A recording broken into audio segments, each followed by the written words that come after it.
kusifu, watakatifu wakuimbie. Mfalme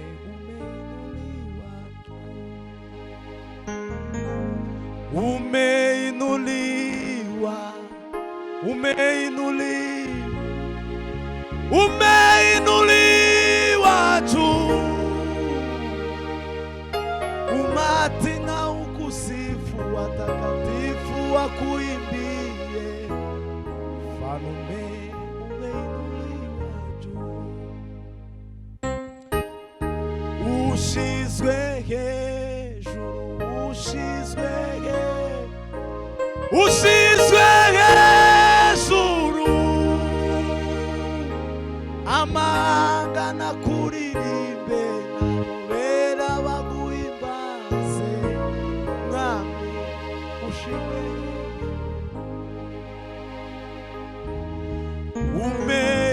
Umeinuliwa,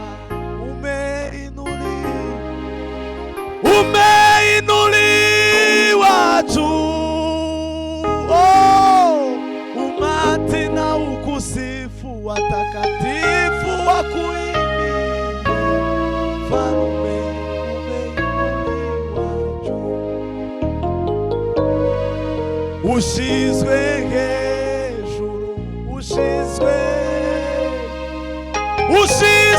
hejuru. Amanga na kuririmbe, nabera baguhimbaze. Mwami ushigwe hejuru.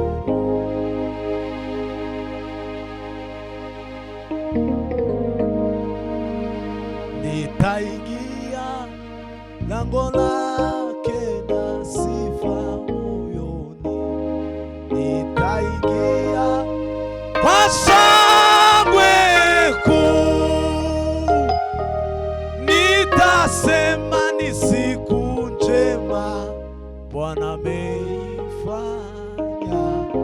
Nitafurahi kufika mbinguni.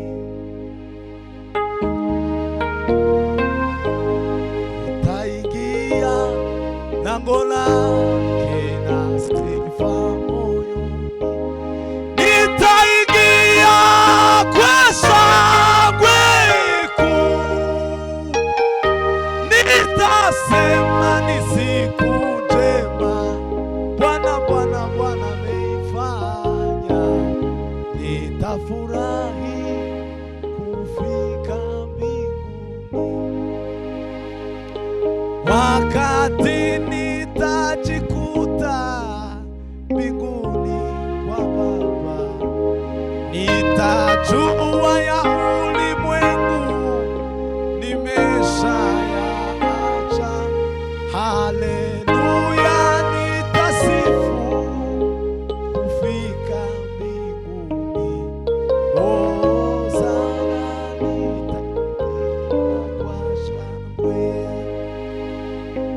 Nitaingia lango lake na sifa moyoni.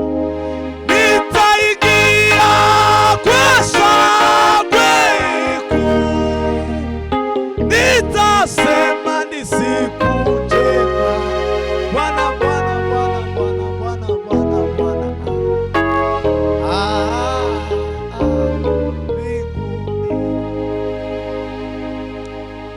Nitaingia lango lake na sifa. Nitaingia kwa shangwe kuu. Nitasema ni siku njema Bwana ameifanya. Nitafurahi kufika mbinguni. Nitaingia lango lake na sifa. Nitaingia kwa shangwe kuu. Nitasema ni siku njema Bwana ameifanya. Nitafurahi kufika mbinguni.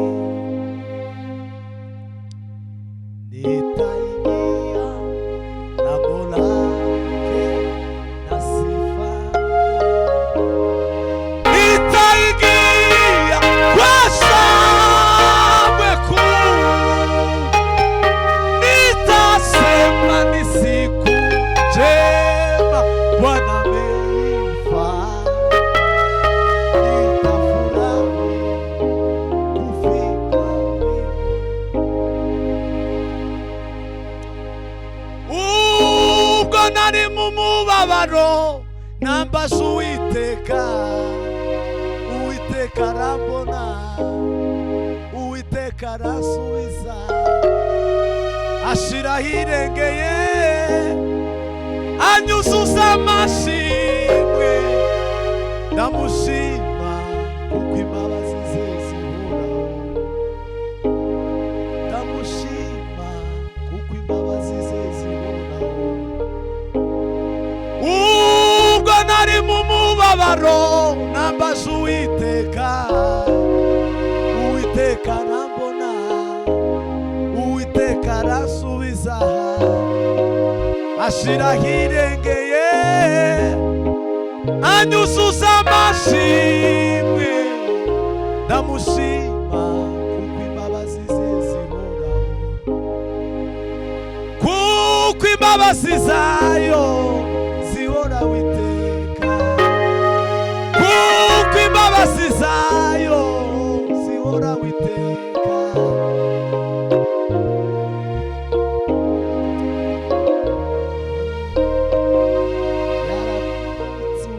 Twari ducishijwe bugufi, kuko imbabazi zayo zihoraho iteka.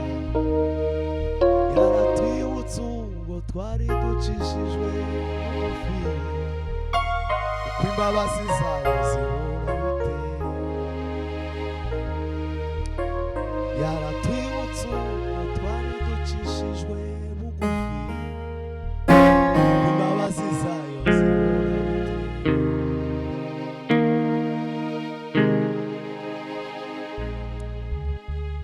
Ubwo nari mu mubabaro nambaje Uwiteka.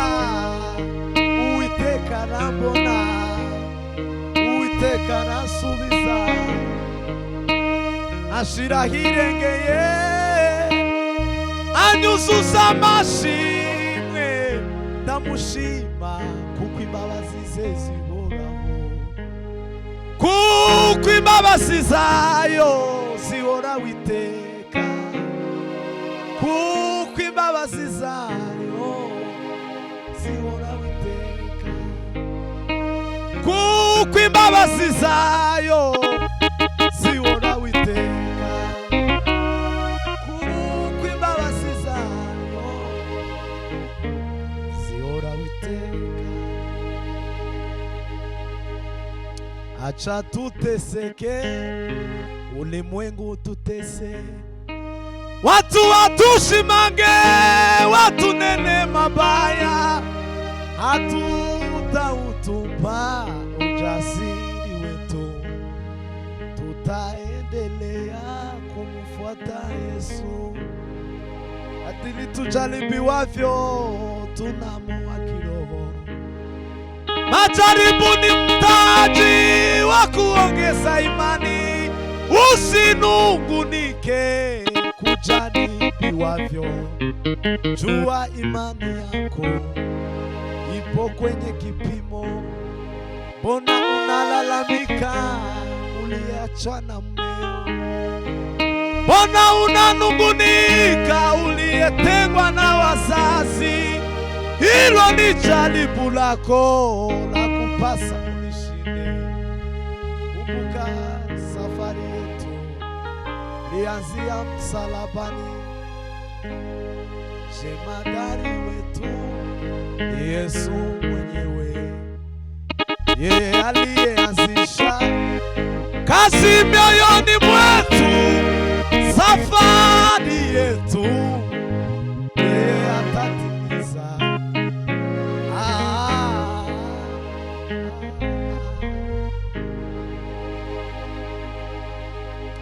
Mimi nataka ushirika na wewe, ewe Roho.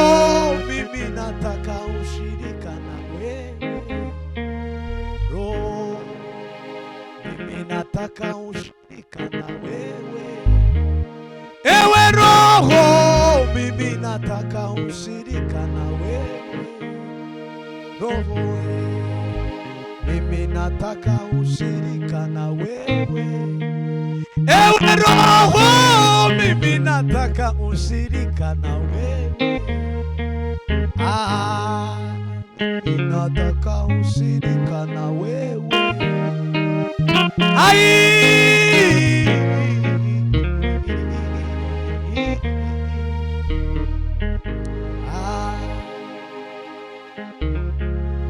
Mwami wanje Yesu uringabi kingira, ungosi imbere n'inyuma, singikangwa na Satani.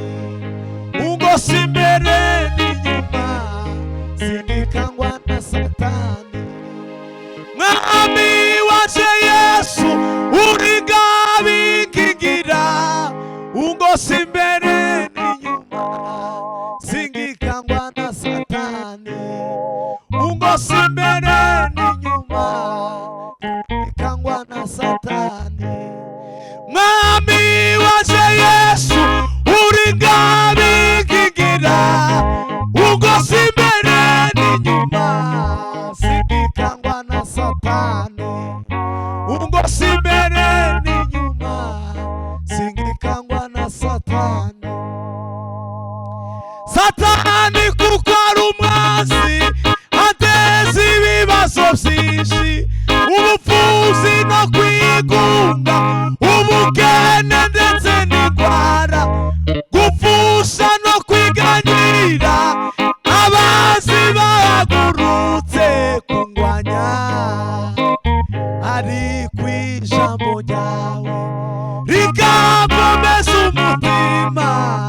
Mwami wanje Yesu uringabi kingira, ariko ijambo ryawe rikamkomeza umutima.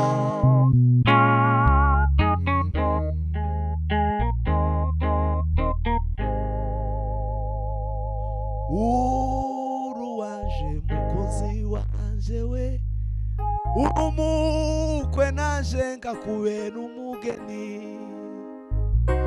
Urukundo ngunda mwami wanje we, ntawe naruhanya nawe muri isi. Nakwitura iki mwami wanje, ku rukundo wankunze ntarikwiriye.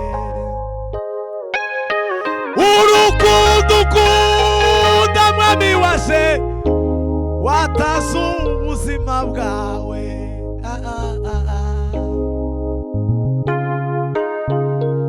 Haleluya, haleluya, haleluya, haleluya, haleluya. Uhimbazwe Mana, ushigwe hejuru. Niwe turamya, niwe duhimbaza. Siku hiyo ni ya shangwe kwa vilema, watatembea vizuri siku hiyo.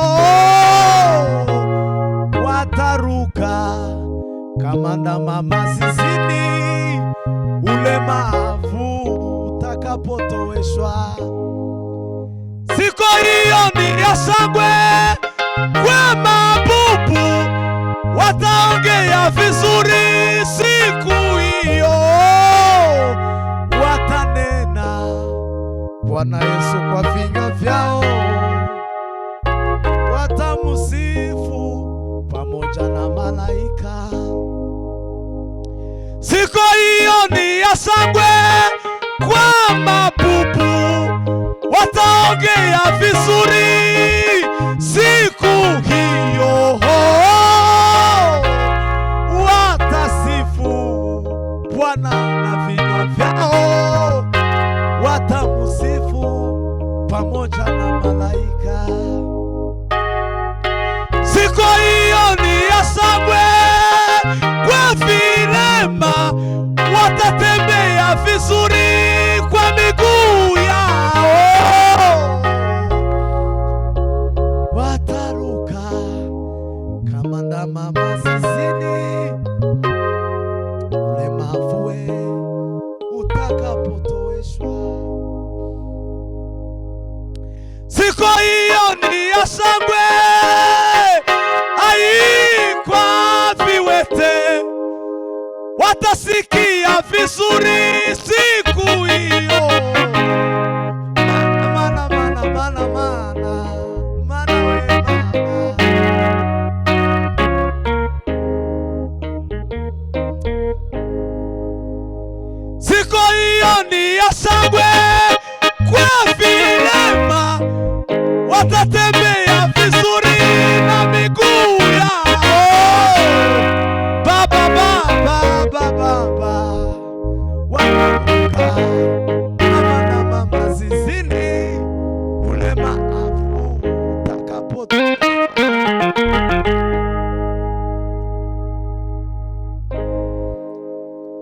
Damu ya Yesu ilitiririka ikafika hadi kwangu ikanisafisha.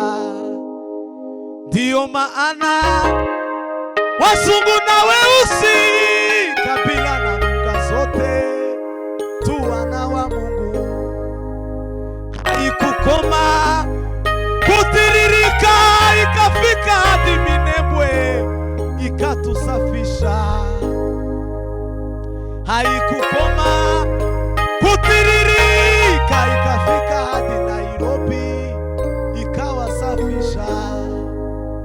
Haikukoma kutiririka ikafika hadi Amerika ikawasafisha. Ndiyo maana wazungu na weusi, kabila na lugha zote tu wana wa Mungu we. Haleluya, haleluya. Amaraso ya Yesu. Izandiko zindega zari nyinshi, Babuloni yose yamenye izina ryaje. Ariko nyuma yo gupfa kwe amaraso ye yambuye kurubanza. Benshi bari bazi ko nkiri wa wundi, bandi bari bazi ko ngikora ibya kera. Reka mbabwire narahindutse, yampinduye izina ampirindirisha. Reka mbabwire narahindutse, yampinduye izina ampirindirisha. Amaraso yamenetse yakuyeho urubanza, yarambohoye